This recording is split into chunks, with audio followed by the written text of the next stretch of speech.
Bonjour à tous, je m'appelle Milena, je suis technicienne environnement sur Tara. Je m'occupe du coup de tout ce qui concerne les plastiques. Donc voilà, et je suis accompagnée par Yves aujourd'hui. Bonjour à tous et à toutes, je m'appelle Yves Tournon et je suis second capitaine à bord du Tara. Donc, je m'occupe de différentes choses, notamment de la sécurité et puis en ce qui concerne la science, de la mise à l'eau des engins de science et du car de la veille et de l'organisation du travail. Super, génial. Eh bien, merci. Du coup, on va commencer les questions. Donc, le collège Éric Tabarly, je vous envoie une demande d'activation du son. Donc, à chaque fois, pour tout le monde, quand je vous envoie une petite demande, il faut juste cliquer sur oui. Et du coup, ensuite, voilà, le micro devient vert. Donc, normalement, on vous entend. Alors, est-ce que ça fonctionne, le collège Éric Tabarly? Vous m'entendez? Alors, le micro est vert. Normalement, ça doit fonctionner. Si ça ne fonctionne pas, vous pouvez me poser votre question à l'écrit. Peut-être qu'il y a un souci avec le micro. Alors, ça ne fonctionne pas. Donc, je vais passer juste à quelqu'un d'autre pour pas qu'on perde trop de temps. N'hésitez pas à me poser la question à l'écrit. Alors, du coup, on va passer la parole à Célia Mars. Voilà, Célia, vous pouvez activer votre son. Oui, bonjour. Bonjour. Bonjour, je m'appelle Liam, je suis en CM2 à la mode Saterre. J'aimerais savoir si vous avez déjà sauvé des animaux.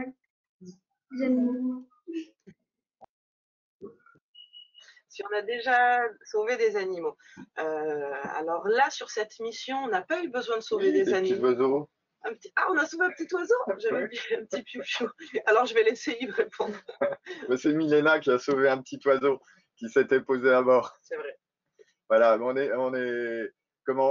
croise beaucoup d'animaux marins et beaucoup d'oiseaux également, mais on n'en a pas rencontré qui soient en détresse pour qu'on ait besoin de les sauver. Ouais, on a simplement eu la visite d'un petit passereau en fait qui s'est posé, qui était certainement très fatigué par son voyage, qui s'est posé sur le bateau et qui a quand même passé 24 heures avec nous. Et puis quand on est arrivé près d'une côte, tout de suite il s'est envolé, quoi. Il a senti qu'on arrivait près de terre et puis il a pris son envol. Voilà, donc c'est sauvé ou accompagné, mais c'est plus lui qui nous a accompagnés et qui a créé un petit événement à bord. Merci. De rien. Bonne journée. Bonne journée. Alors, j'ai une question de Zoé qui est dans la classe d'Isabelle Massé et qui demande s'il est possible qu'il n'y ait que des filles sur le bateau. Techniquement, c'est possible. Pour l'instant, ça ne se produit pas. Il y a des hommes et des femmes aux différents postes, mais il y a aucun poste qui soit spécifiquement masculin ou féminin. Et puis en plus, à ce qu'on m'a raconté, puisque moi c'est mon premier embarquement sur Tara, souvent au niveau de la science, il y a une tendance féminine sur les biologistes, les écologistes marines ou les océanos.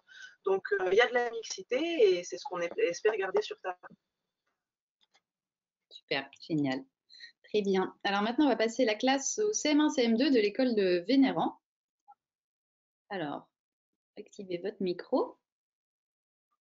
Alors, j'ai l'impression que... Ah, voilà. On vous écoute? Alors, ça...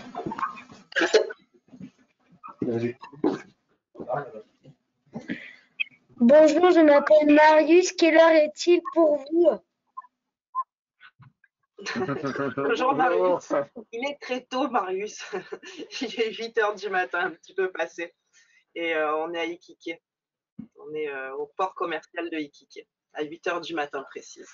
Tu veux savoir ce qu'on a déjeuné ce matin?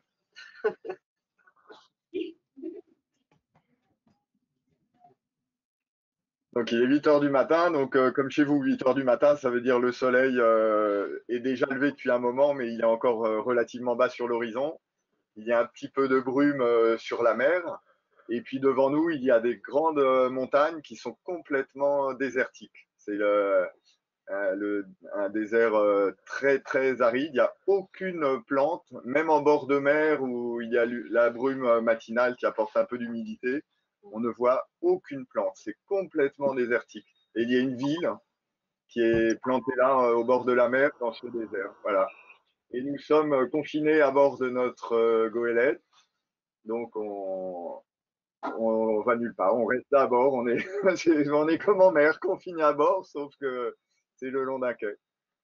Voilà notre situation. Merci. Alors, Au revoir, Marius. Marius.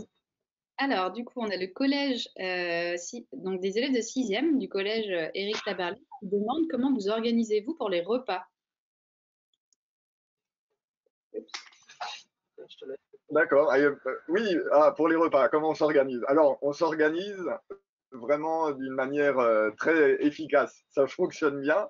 Il y a une marin cuisinière qui prépare les repas et il y a parmi nous, il y a une équipe de service. Chaque jour, c'est des personnes différentes. Donc, il y a une équipe de service qui prépare la table et qui apporte la nourriture, qui nous sert. Donc, finalement, on est servi comme un peu comme si on était au restaurant. Il y a des personnes qui nous servent, qui nous demandent si on en veut, qui nous donnent, qui nous servent de l'eau à boire dans notre verre, qui vont débarrasser la table ensuite. Et il y a une autre équipe ensuite qui est de vaisselle et qui va laver, rincer, sécher et ranger la vaisselle à la fin du repas. Et ça, c'est chacun d'entre nous à son tour. Voilà. Comment ça s'organise et ça fonctionne très bien. Ça permet de vivre, de vivre bien, de travailler aussi sans être pris par les repas, etc. On est juste, on prend le temps de manger et puis après on peut retourner à notre travail. Et que, petit détail, c'est comme le bateau bouge, on est en mer, il y a des vagues, le bateau roule. Et donc, on met des tapis antidérapants sur la table, voilà, pour pas que les assiettes glissent. Les jours où c'est très agité, on va plutôt manger dans des assiettes creuses, voire dans des bols pour les jours de tempête. Mais par les temps relativement calmes, comme on rencontre en ce moment, c'est des assiettes avec un tapis antidérapant. Ça marche. Super. Alors maintenant, je vais donner la parole à Christophe Thibault. Donc voilà, Christophe, vous pouvez activer votre son et on vous écoute. Alors, ça fonctionne de mon côté. Activez-le de votre côté. Alors, on ne vous entend pas. Peut-être qu'il y a un souci de micro. Alors, on réessaye et sinon, je donne la parole à quelqu'un d'autre et puis on réessayera un petit peu plus tard. Sinon, posez votre question à l'écrit. Généralement, si votre micro ne fonctionne pas, c'est souvent dans les paramètres. Alors, je vois que ça ne fonctionne pas, donc je vais donner la parole à Christelle Chanal. Donc, Christelle, on vous écoute. Est-ce que vous nous entendez? Ah bah, décidément, ça fait deux de suite. On ne vous entend pas non plus, Christelle. Alors, je vous invite à poser pareil votre question à l'écrit et on va passer la parole à Françoise Ledenvic, donc l'école Jean Rostand.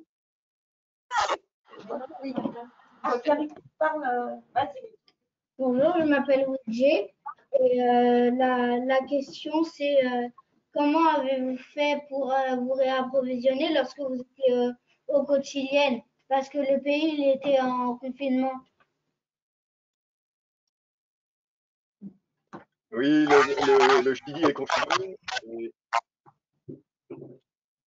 C'est un confinement strict chez eux. Il y a un écho là, je ne sais pas pourquoi ça vient. Oui, donc le Chili est confiné. Est-ce que vous m'entendez? Oui, on t'entend. Désolé Eric, il y avait un écho. J'ai coupé le son de Françoise et je le réactiverai après. Ça devrait être bon. D'accord, très bien. C'est Yves, hein, mais ça va. Et le Chili est confiné et pour se réapprovisionner, eh ben, on ne peut pas aller à terre, effectivement, on ne peut pas aller dans des magasins, on peut aller tout simplement nulle part. Et donc, on se fait livrer la nourriture. Voilà, on fait des commandes à distance, on se fait livrer, donc il y a des camionnettes. En fait, comme les navires ont souvent recours à des personnes locales qu'on appelle des agents, qui sont des personnes qui nous rendent tout plein de services, notamment administratifs, mais aussi qui peuvent aller chercher pour nous les approvisionnements. Donc là, on se fait livrer. Il y a des camionnettes ou des petits camions qui viennent nous apporter la nourriture. Et c'est comme ça que ça se passe. Voilà. Avec l'inconvénient, c'est qu'on ne peut pas choisir exactement ce qu'on veut, on ne peut pas choisir la qualité des fruits et des légumes, ni tous les produits. Donc, il y a quelques surprises, mais dans l'ensemble, ça se passe bien.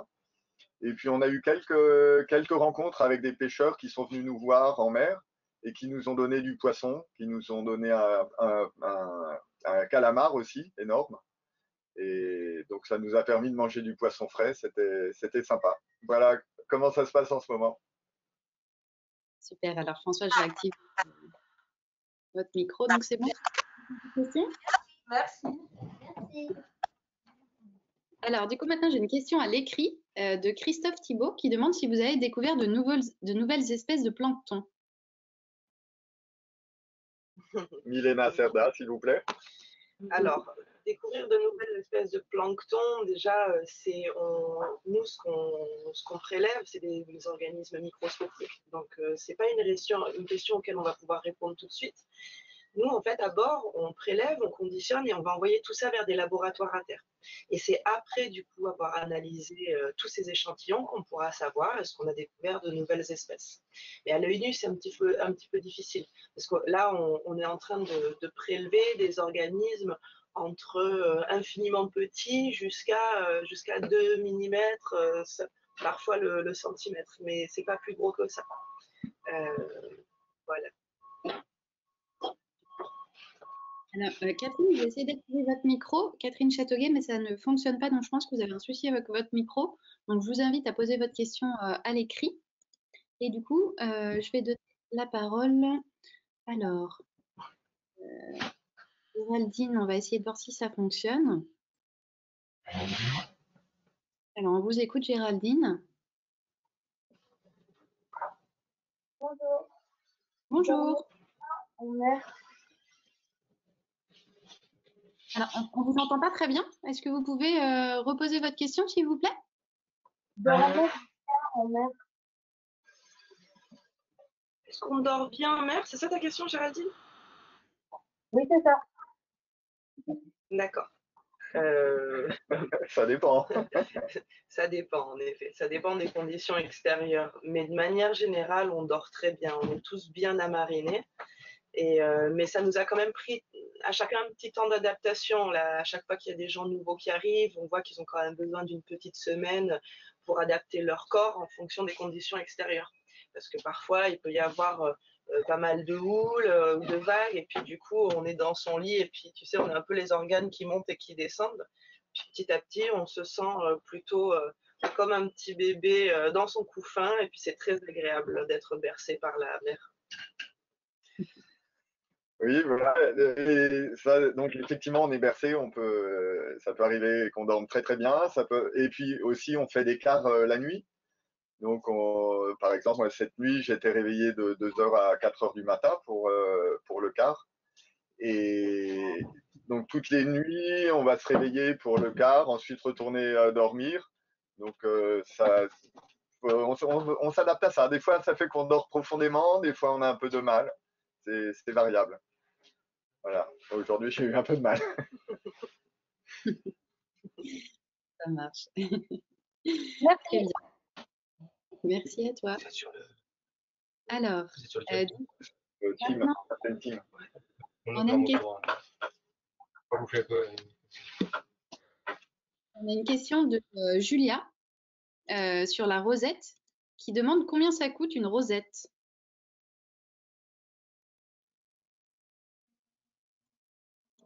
Alors, j'ai l'impression qu'on a perdu la Plus goélette. rien. Ouais, vous nous entendez? Oui, allô. Oui, Oui. ça y est, je vous entends à nouveau. Ok, super. Et bien alors, du coup, je vous disais Allô. qu'on a une... Oui. Yves, Milena, vous nous entendez? Oui. Ok, super. Alors, j'ai une question de Julia qui demande combien ça coûte la rosette. Ah, combien coûte la rosette? Ouf. Bonne question, Julia. C'est un chiffre avec plusieurs zéros, certainement. Hein, c'est du matériel de pointe technologique qu'il y a dessus. Je ne sais pas exactement combien elle coûte cette rosette, mais on peut parler de centaines de milliers d'euros. Voilà. te donner une petite échelle, mais c'est du matériel qui est extrêmement cher. Et aussi, c'est du matériel qui est, comment dire, qui est fabriqué sur mesure. Donc, c'est pas un produit en série, etc. Donc, oui, c'est très cher. Ça marche, super. Alors maintenant, on va retenter avec Christelle. J'ai activé votre son. Sinon, je poserai votre question à l'écrit. Je l'ai bien vue, donc je la poserai après si ça ne marche pas. J'ai l'impression que ça ne fonctionne pas. Alors, Christelle a demandé comment vous faites les photos prises du ciel.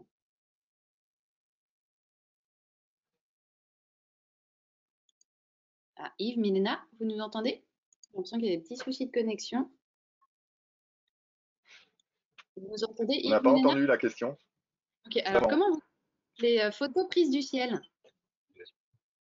Ça y est. C'est bon? Alors, comment vous faites les photos prises du ciel? J'ai pas entendu tous les mots. C'est possible de Ouais. répéter? Alors, comment vous faites les photos prises Ah. du ciel? Elle se téléporte. Ouais. Ok. Les photos prises du ciel, elles sont prises avec un drone. On a un drone à bord et un des marins et pilotes de drone.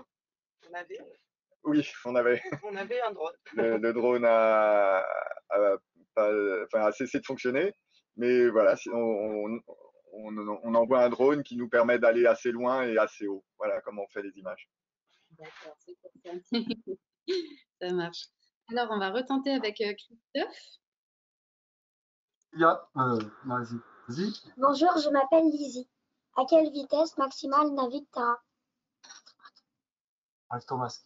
À quelle vitesse maximum navigue Tara? Maximum, disons que quand on arrive allez, je vais directement à la vitesse maximum, 13 ou 14 nœuds, ça me paraît être vraiment une vitesse très élevée pour ce bateau. Si vous n'êtes pas marin, les nœuds, ça vous dit peut-être pas, mais ça fait 24 km/h par exemple. Et une vitesse moyenne peut être 10 nœuds, donc 18 km/h. Voilà, ça peut être ça une vitesse moyenne. Si vous êtes marin, ça vous dit quelque chose. Sinon, faut se représenter pour avoir une idée de si c'est, de ce que ça fait comme vitesse, puisque par rapport à une Formule 1, c'est super rapide. Par rapport à un escargot, non, c'est lent par rapport à une Formule 1 et rapide par rapport à un piéton. Bref, le bateau pèse à peu près 130 tonnes et se déplace sur l'eau qui est agitée par des vagues, etc. Il faut imaginer un engin aussi lourd qui se déplace sur un terrain qui bouge et qui est plein de creux et de bosses. Et voilà, ça permet de relativiser un peu. Pour nous marins, 10 nœuds, c'est une bonne vitesse pour un bateau comme ça. On dit que c'est un bateau qui marche bien. Il faut relativiser. Bien, merci. Alors maintenant, j'ai une question de Catherine qui demande, alors, depuis combien de temps êtes-vous au Chili et quand repartez-vous? Eh bien, le bateau est au Chili depuis le 5 février, il me semble. Et puis, pour ma part, je suis montée à bord le 10. Et puis là, du coup, comme on vous racontait tout à l'heure, on est en ce moment à Iquique. Et dans quelques jours, ben, on va prendre la mer et puis on va se diriger vers le Panama. On va traverser le canal. Et puis ensuite, le bateau sera en chantier pendant un mois en Martinique pour faire pas mal de réaménagements avant de commencer la prochaine mission microbiome qui s'appellera Atlantico, qui débutera le long de l'Amérique du Sud côté Est. Ça marche. Super. Merci beaucoup. Alors, on va rester avec le collège de La Baule. On va voir si votre micro fonctionne. Est-ce qu'on va voir si on m'entend? Oui, je ne pense pas que vous m'entendez. Vous m'entendez? Si, c'est bon, ça marche. Oui, on vous Très bien. Si tu veux venir, Evan, on pensait que on avait mis la question. Tu as posé la question de toute la classe? La question? Ouais. Allez, on t'écoute. Bonjour, je m'appelle Evan et j'ai 11 ans. J'ai une question. Pourquoi votre association s'appelle Tara? Bonjour Evan. Bonjour Evan. Pourquoi votre association D'accord. s'appelle Tara? Oui, alors l'association s'appelle Tara. Au départ, ça a été le nom du bateau. Et ce bateau, donc, il a eu plusieurs noms avant de s'appeler Tara. Et il a été acheté par une famille de navigateurs qui ont toujours eu des bateaux dans leur famille. Et ça a toujours été le nom de leur bateau. C'est un nom qu'ils ont donné en référence à une maison dans un roman. Le roman s'appelle Autant en emporte le vent. Alors c'est un des romans très romantiques du siècle dernier, dans lequel il y a une maison où où les personnes se sentent bien, où les personnes ont toujours envie de revenir. Et c'est ça qui leur a inspiré de donner comme nom à leur bateau. Je pense que c'est l'atmosphère qu'ils cherchent à avoir dans leur bateau. Voilà. Et c'est l'atmosphère qu'on trouve ici. On s'y sent bien et on aime bien y revenir. Super, merci beaucoup. Et alors maintenant, j'ai une question de Virginie Delienne, donc de l'école Jean Moulin, qui demande ce que vous aimez le plus à bord et ce que font les autres membres d'équipage en ce moment. Ce qu'on aime le plus à bord.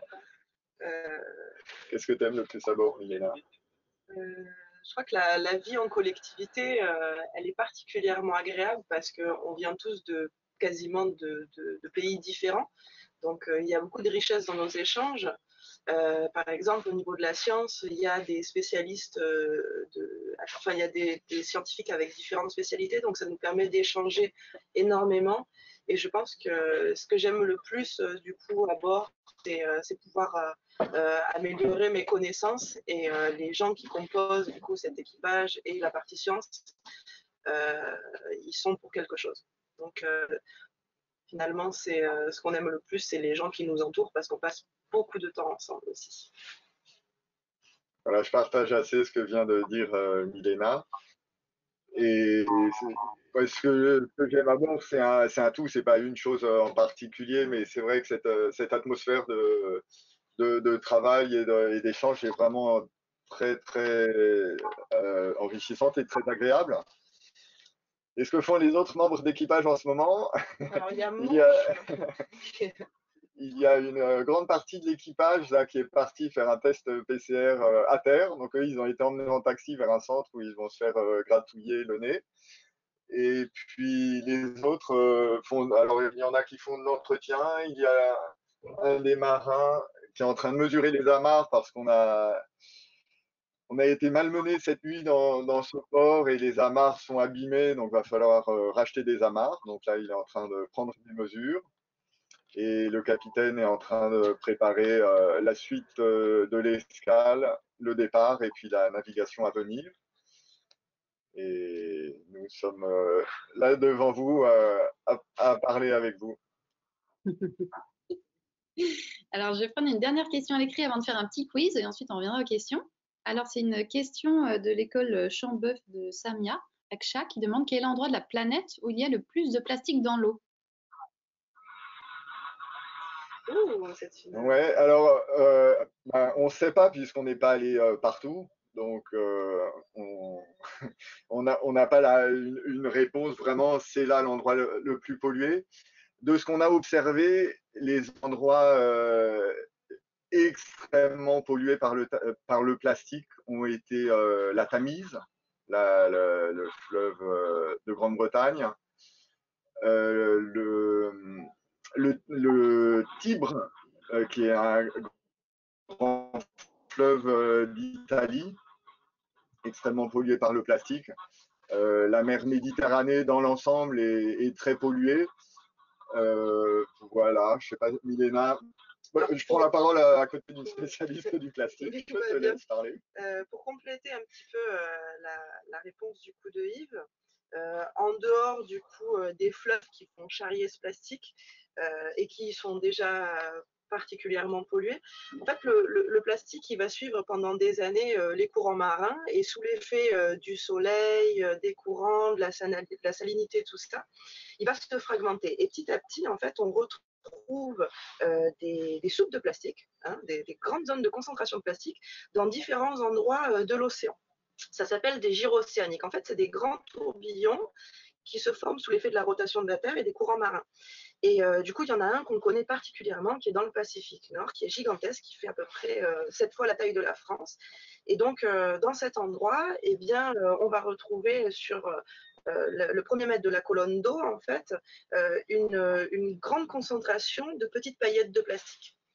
Donc, c'est un endroit parmi d'autres, puisqu'en fait, ces grands tourbillons, on les retrouve dans le Pacifique Nord, dans le Pacifique Sud, dans l'Atlantique Nord, dans l'Atlantique Sud, et aussi particulièrement en Méditerranée, qui est une mer semi-fermée. La Méditerranée, par rapport à sa superficie, est une des plus polluées. Donc, si quand même on arrive à identifier où se retrouve finalement ce plastique, à partir du moment où il se retrouve dans l'environnement marin. Après, c'est très difficile de savoir comment il se comporte, parce qu'en fonction du coup de sa composition, si par exemple c'est un plastique enfin, à haute densité ou à peu de densité, par exemple un sac plastique ou un winch qui est dans des plastiques très denses, par exemple, comme du matériel qu'on pourrait avoir à bord, disons qu'il va pas, il va pas se comporter de la même manière. Il peut, en se fragmentant, couler dans la colonne d'eau et se retrouver dans les fonds marins. Ou il peut aussi, en fonction, devenir tellement infiniment petit qu'il va pouvoir, lorsque les océans s'évaporent, se greffer à la molécule d'eau qui est en train de monter du coup en s'évaporant. Il va pouvoir se greffer dessus et finalement rentrer dans le cycle de l'eau. Si je vous parle de cette anecdote, c'est parce que si aujourd'hui on suppose que le plastique est rentré dans le cycle de l'eau, c'est parce qu'il y a quelque temps, sur une montagne connue, sur le Canigou en France, dans les Pyrénées, on a retrouvé en fait des traces des particules de plastique. Et donc, la communauté scientifique s'est demandé si le plastique n'avait pas rejoint le cycle de l'eau. Donc, finalement, les endroits pollués ne sont pas les plus visibles. Voilà, si je peux clore. Est-ce que ça te va comme réponse ou est-ce que tu veux l'approfondir? Alors, c'était une question à l'écrit et je vois qu'ils n'ont pas de micro, donc malheureusement, ils pourront pas te répondre, mais je pense que c'est tout complet, donc je pense que c'est très bien. Je crois que je trouvais très bien. Ouais. Si jamais vous me remettrez, oui, voilà, ils me disent c'est très clair, merci à l'écrit. Alors, du coup, maintenant, on va faire un petit quiz pour voir si vous avez bien tout suivi. Alors, donc là, normalement, vous pouvez voir mon écran. Ouais, super. Alors, du coup, pour faire ça, donc, les enseignants et les enseignantes, il faut vous rendre, alors quand le petit carré écrit sera parti, sur ce site qui s'affiche en haut de l'écran qui s'appelle www.menti.com. Et donc, une fois sur ce site, on va vous demander de rentrer un code. Donc là encore, c'est le code qui s'affiche à l'écran. C'est 45 04 931. Et une fois que vous serez sur cette page et que vous aurez rentré le code, vous allez tomber sur cette question qui est « Où se trouve la goélette aujourd'hui ?» Et vous avez une image, c'est une carte du monde, et vous devez positionner votre doigt à l'endroit où se trouve la goélette aujourd'hui. Donc si vous avez bien écouté Milena et Yves qui l'ont dit plusieurs fois, donc je vous laisse vous connecter. Les réponses s'affichent automatiquement. Donc vous allez en cliquant sur www.menti.com et ensuite vous rentrez le code qui s'affiche à l'écran. Et donc le code est 45 04 13 1. Donc ça, vous pouvez le faire soit sur un nouvel onglet de votre navigateur internet, sans fermer la page de la discussion pour pas que vous quittiez le direct, ou sur un téléphone.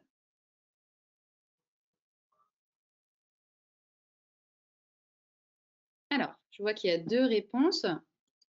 Oups. Qui ont l'air plutôt bien positionnées. 3 réponses. Alors, vous êtes un petit peu plus, donc je vais vous laisser un petit peu pour répondre, sinon on passera à la suivante. Alors, on est 4. Sachant que c'est un petit peu dur à positionner, hein. Faut être un petit peu indulgent sur le téléphone, ou c'est pas très simple. Et on va laisser Yves et Milena nous répondre à savoir si c'est la bonne position ou pas. Est-ce que vous voyez l'écran, Milena et Yves? Oui. Oui, on voit l'écran. Vous voyez les... Oui, on est très proche de là, dans le nord du Chili, et en bord de mer. C'est bien. C'est ça, vous avez bien suivi. Donc effectivement, ils sont au large du Chili, comme il disait, à Iquique. Alors du coup, on va passer... Ah, je vois que vous êtes de plus en plus nombreux. C'est bon, vous êtes quasiment tous connectés. Et ensuite, alors, on va passer, pourquoi ça ne fonctionne pas. Alors, à la question suivante. Alors, désolé. Ah voilà. Alors, le microbiome, qu'est-ce que c'est? Donc, l'objectif de la mission, enfin, le titre de la mission scientifique de Tara en ce moment, c'est microbiome. Mais qu'est-ce que c'est que ce microbiome? Est-ce que c'est des êtres vivants qui sont tout petits? Est-ce que c'est du plastique ou est-ce que c'est des poissons? Donc là, vous pouvez répondre sur votre...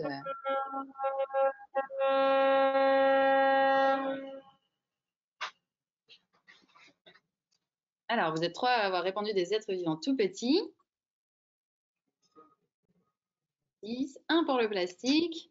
On va laisser Milena et Yves nous répondre. Alors, il y a une grande majorité quand même pour des êtres vivants tout petits. Alors, 8, Ouais, donc bravo. Finalement, les deux réponses sont bonnes en fait, puisque le microbiome, c'est les organismes vivants du coup microscopiques en interaction dans leur environnement. On étudie en fait tout ça. Mais le plastique, c'est aussi intéressant parce que du coup, si on a intégré les prélèvements plastiques dans ce projet microbiome, c'est parce qu'on s'est rendu compte en fait que le plastique, quand il arrive dans l'océan, c'est absolument pas une matière inerte. Très vite, il y a un biofilm qui va se former dessus, et ce biofilm, il est formé par différentes bactéries, par plein de bactéries, de la matière organique, des espèces. Donc finalement, ces êtres tout petits se sont aussi développés sur le plastique, et c'est ce qu'on étudie. Donc bravo à tout le monde. Super, génial. Merci à vous. Alors, on va continuer avec les questions. Alors, il faut juste que je vous retrouve les onglets. Alors, donc, on va donner la parole donc à Françoise Ledanvic de l'école Jean Rostand. Donc, voilà, j'active votre micro. Ouais. Oui.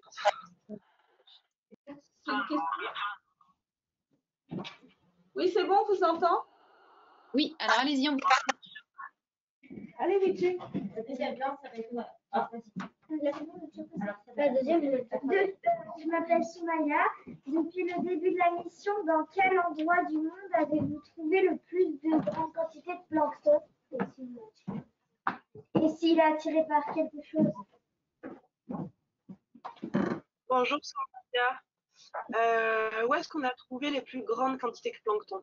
Tu sais qu'ici, au large du Chili, en fait, on se trouve entre deux systèmes assez intéressants, puisque nous, on est passé en fait des canaux de Patagonie à l'aridité du désert du coup d'Atacama.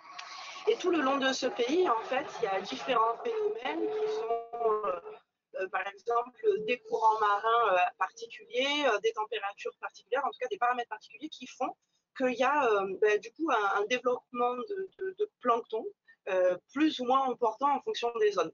Ce qu'on appelle en fait un phénomène d'upwelling qu'on est venu étudier ici. Donc, en fait, c'est lorsque les eaux froides, du coup, parce que l'océan est composé de plusieurs masses d'eau différentes, c'est pas une masse d'eau homogène. Donc, du coup, il y a les masses d'eau les plus froides qui ont tendance à rester dans les profondeurs.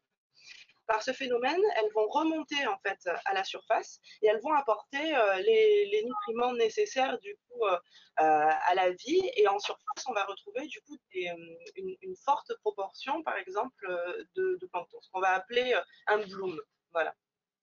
Mais c'est difficile de répondre à cette question. Encore une fois, parce que ce qu'on va voir visuellement là dans nos filets, par exemple, dans notre filet 200 ou 20, ça c'est la taille de la maille. Parfois, on va trouver une grande concentration de petites larves, de petits œufs, de tout petits crustacés. Donc, ça nous donne une idée en fait de la richesse du milieu. Voilà. Est-ce que ça te satisfait comme réponse? Alors. Oui, merci. Génial. Alors maintenant, on va essayer avec Catherine. Voilà, votre micro est activé de mon côté. J'ai l'impression que... Ah voilà. Bonjour, je m'appelle Louise. Comment faites-vous quand vous êtes malade pour vous soigner? Est-ce que vous avez Bonjour Louise. Est-ce qu'on a un médecin à bord? Alors, on n'a pas de médecin à bord, mais on a des solutions. On a un médecin qui se trouve à terre, un médecin qui est spécialisé pour les consultations avec les marins à distance. Donc, on pratique la médecine à distance. Donc, c'est le capitaine et moi-même, nous sommes formés pour la médecine à distance. Donc, nous ne sommes pas du tout médecins et nous sommes les yeux et les mains du médecin. Donc, quand il y a quelqu'un de malade à bord, on ausculte la personne, on remplit une feuille comme un interrogatoire que ferait le médecin dans son cabinet ou à l'hôpital. Et on envoie donc toute cette fiche d'observation, pardon, on l'envoie à un médecin. Donc il se trouve, c'est pour nous, c'est à Toulouse, au SAMU de Toulouse, il y a des médecins qui sont spécialisés dans la médecine maritime.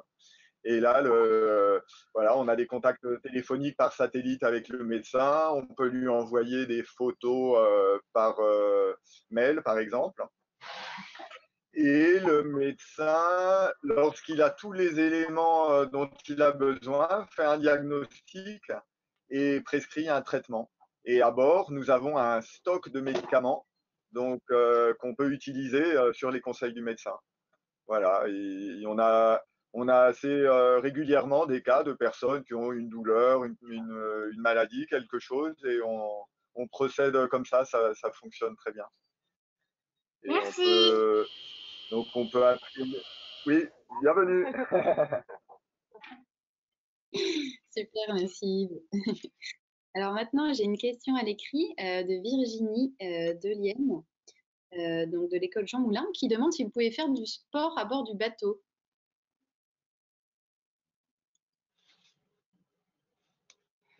Milena, est-ce qu'on peut faire du sport à bord du bateau? Ouais, on peut essayer en tout cas de faire du sport à bord du bateau. Ça dépend. Il ne faut pas que ça bouge trop non plus parce que c'est pas facile. J'ai essayé de faire plusieurs fois du yoga. Ça, c'est très bien passé. À faire des positions sans perdre l'équilibre. Mais j'avoue qu'on aimerait en faire plus. On en parlait justement hier avec le capitaine. On est tellement occupé à travailler, on est tout le temps en collectivité, on est très très occupé, ce qui fait qu'on ne prend pas souvent le temps en fait de faire du sport. Mais on peut faire des petites choses, comme par exemple faire un peu de yoga, des étirements. Là, je ne vois pas ce qu'on pourrait trop faire d'autre. Et puis quand on arrive en escale, par exemple, ben là, ça fait plusieurs fois avec Yves, Douglas et Joseph, on va courir sur le quai. Alors, il y a plus sympa normalement que de courir sur un quai en béton, mais en tout cas, c'est ce qui est donné en ce moment. Donc, on fait des allers-retours. Voilà.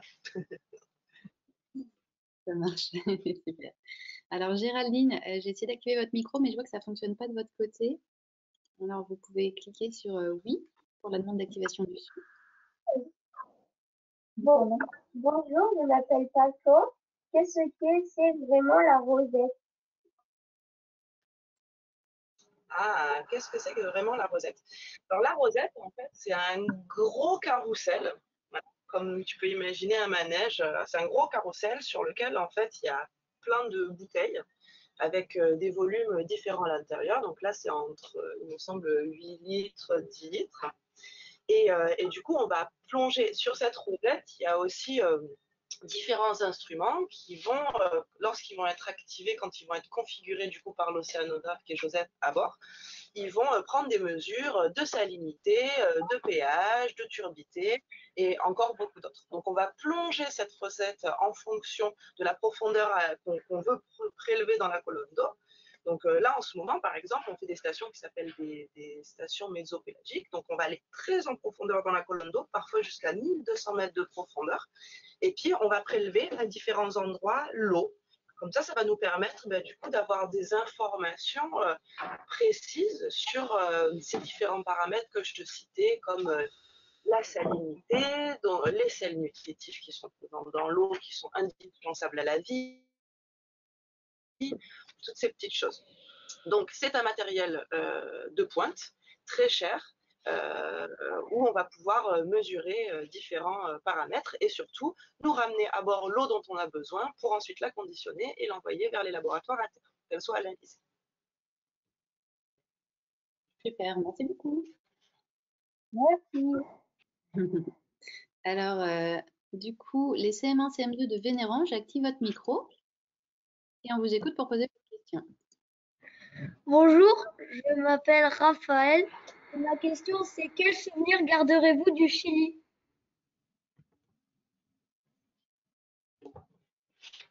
On n'a pas entendu, Raphaël, tu peux répéter? Ma question est quel souvenir garderez-vous du Chili? Waouh, trop bien cette question. Enfin, elles sont toutes intéressantes ces questions. Celle-ci, elle nous touche parce que justement, on est à la fin de notre voyage. Donc, tu sais, c'est un moment un peu particulier. On se dit, waouh, qu'est-ce qu'on garde, qu'est-ce qu'on laisse ici comme souvenir. Le Chili a été un pays vraiment, vraiment très, très diversifié en termes de paysages.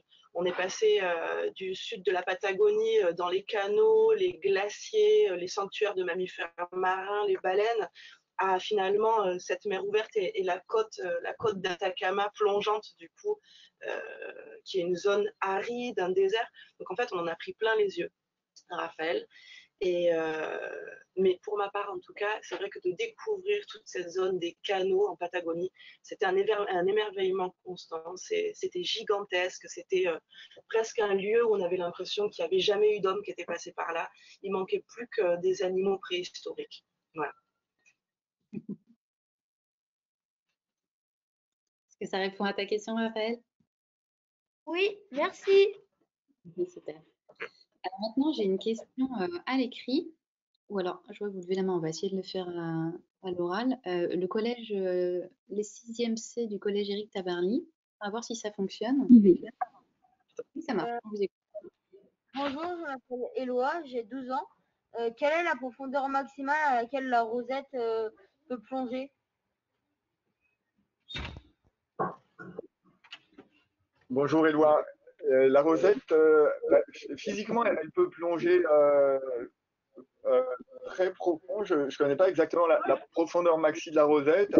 Nous, on a un câble qui fait à peu près 2000 mètres de long.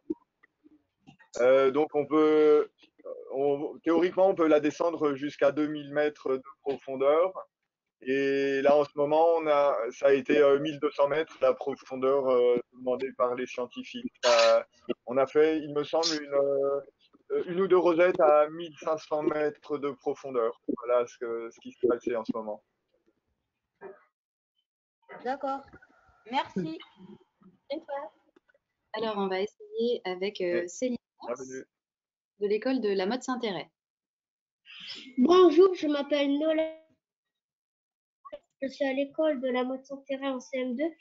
Et ma question est, on a travaillé plusieurs sortes de plastique. Et est-ce que vous en avez rencontré plusieurs du plastique? Intéressant.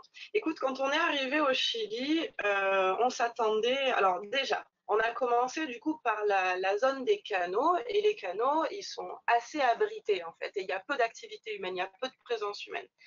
En général, la présence des plastiques, elle est liée à la présence humaine. Là, les canaux, ils ont été pas mal préservés. Attention, on fait attention à ce propos. Moi, j'en ai pas retrouvé beaucoup dans les canaux de Patagonie, donc c'est plutôt une bonne nouvelle. Mais ça ne veut pas dire qu'il n'y ait pas ce plastique. Tu sais, tout à l'heure, quand je racontais que le plastique, à partir du moment où il est en mer, il va subir du coup les aléas des courants, de la salinité, du soleil, etc., et qui va se fragmenter, il va atteindre des tailles microscopiques. Et par exemple, en Patagonie, on a eu des super bonnes conditions extérieures qui étaient tout à fait appréciables du coup pour mettre le filamentat avec lequel je prélève ce plastique. Mais dans d'autres endroits où la mer était plus agitée, par exemple, après le golfe de Penas, il se trouve que du coup, on avait une mer qui était plus agitée. Et il faut savoir en fait que le plastique, il a tendance à redescendre, à aller se cacher un peu plus bas dans la colonne d'eau en fait quand la mer est agitée. D'accord ? Il va faire en fait un petit mouvement circulaire et puis il va descendre, pas profond, mais plus bas dans la colonne d'eau. Et comme moi, mon filamentat, il va avaler en fait un volume d'eau entre la surface et 70 cm, je vais avoir finalement une idée que de ce qui se passe dans cette zone-là. Donc ça ne veut pas dire qu'il n'est pas présent, il peut tout à fait être plus bas dans la colonne d'eau. Ensuite, j'avais envie de te dire quelque chose, c'est que par exemple, donc, on a traversé les canaux de Patagonie, donc là, j'ai pas trouvé énormément de plastique. Et puis, dès qu'on a commencé en fait à revoir de la présence humaine, donc avec par exemple des exploitations de poissons, et ben tout de suite, j'ai retrouvé des fragments de filets de pêche, du plumavite, comment ça s'appelle en français tu sais, du polystyrène, des petites billes de polystyrène. J'en ai retrouvé à foison. Il faut savoir que le polystyrène, c'est 1000 ans à se dégrader. Et dégrader, ça ne veut pas dire disparaître. Ce plastique, il ne disparaît jamais. Il va juste avoir des tailles très très petites, mais il va aller se loger quelque part. Donc, on en a retrouvé un petit peu plus quand on est sorti du coup des fjords. Et puis là, je m'attendais face à des grosses villes comme Valparaíso, Iquique ou también Puerto Montt de trouver du plastique et j'en ai quasiment pas trouvé. Donc, de nouveau, ça ne veut pas dire qu'il n'est pas présent, mais peut-être aussi parce que le Chili, tu sais, il subit l'influence du courant d'Humboldt, du coup, qui arrive à peu près au milieu du pays et qui va se séparer en deux, comme ça, le long de la côte chilienne. Et c'est possible, en fait, que ce courant d'Humboldt, au niveau depuis le centre du pays vers le nord, en fait, ça amène le plastique beaucoup plus au large. Et nous, on a fait des stations, finalement, depuis la côte jusqu'à combien de milles Dernièrement, on était à jusqu'à 20 000 au large. Jusqu'à 20 000 au large. Donc, c'est possible qu'il soit plus loin encore, tu vois, ces plastiques. Voilà, donc le Chili, je n'ai pas trouvé beaucoup de plastique, mais ça ne veut pas dire qu'il n'y a pas de contamination plastique. Il faut étudier les échantillons. Merci beaucoup. C'est bon. Maintenant, on va voir la question. Bonjour, je m'appelle Clément. Avez-vous déjà vu le blobfish?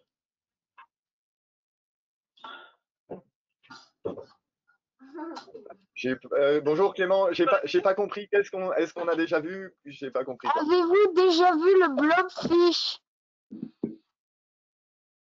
Le blobfish, mais explique-nous, qu'est-ce que c'est? Qu'est-ce que c'est le blobfish? Un poisson. Ah. Alors là, tu me poses une colle. Hein.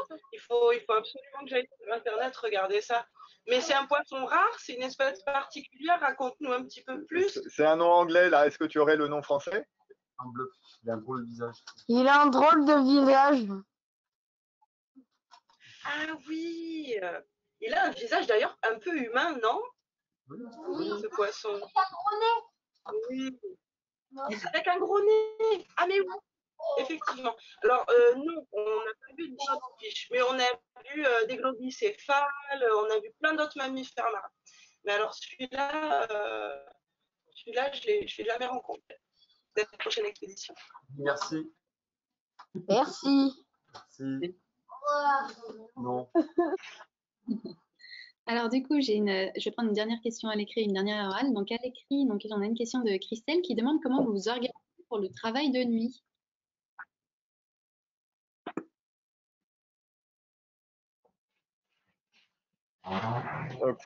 Pour le travail de nuit, on se relaye. Voilà, la nuit, alors on fait pas souvent de station la nuit. Donc, ça concerne surtout la veille, la conduite du navire pendant la nuit. Donc là, on se relaie. Donc les marins se relaient 24 heures sur 24, de toute façon, à la conduite du navire. Et puis la nuit, donc la journée, il y a toujours du monde à bord, donc on n'est pas seul à la passerelle. On peut avoir un coup de main ou prévenir quelqu'un s'il y a quelque chose de particulier, comme une manœuvre à faire, un changement de conditions, etc. Ou il y a beaucoup de choses à veiller la nuit. Et puis, donc avec les marins la nuit, il y a toujours des non-marins, donc c'est les scientifiques ou les journalistes ou artistes qui sont à bord, qui nous servent de veilleurs. Donc ils sont avec nous à la timonerie et qui nous aident à regarder à l'extérieur du navire, qui nous aident à surveiller aussi ce qui se passe à l'intérieur et puis à aller prévenir les autres ou à aller chercher aussi aller chercher un café, une boisson chaude ou de quoi se réconforter un peu pendant ces longues heures. Du chocolat. Merci Yves. Alors on va faire un dernier test. Donc avec Géraldine, on va voir si ça fonctionne. Et ce sera notre dernière question sur l'heure qui tourne. Alors Géraldine, je vous ai activé le micro. Voilà, on vous écoute.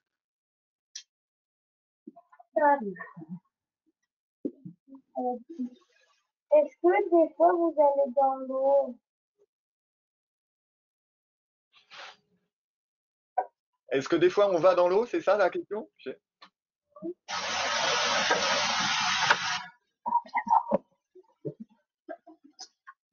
Oui, je pense que c'est ça.